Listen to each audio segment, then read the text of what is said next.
Dans cette séquence, nous allons simplifier des intégrales, sachant qu'on va lier la parité avec le cosinus et sinus. Ces intégrales sont importantes à bien savoir justifier et calculer, parce que nous en servirons après, lorsque nous étudierons les séries de Fourier.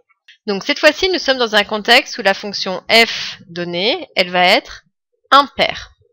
Faites une pause sur la vidéo, essayez de chercher tout seul, essayez de vous inspirer de la vidéo précédente, et puis essayez de trouver quelle est la valeur de ces deux intégrales en justifiant bien. Première chose à remarquer, c'est que pour la première intégrale, j'intègre entre moins a et a, c'est-à-dire un intervalle centré sur 0. De toute cette fonction-là. Donc on va devoir s'intéresser à la parité, puisqu'on nous parle d'impair, je vois qu'il y a du cos, donc ça nous rappelle des choses. Donc si on justifie, la fonction f, ici donnée, c'est celle de l'énoncé, donc je sais que f, elle est impaire. Nous avons également la fonction cos, donc cos, elle est paire. Donc je vais faire le produit d'une fonction f fois cos.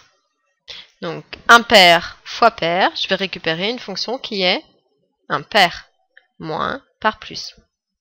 Donc j'intègre une fonction qui est impair sur un intervalle centré sur 0. Ça veut dire que cette intégrale, elle vaudra 0, ce qui est très intéressant.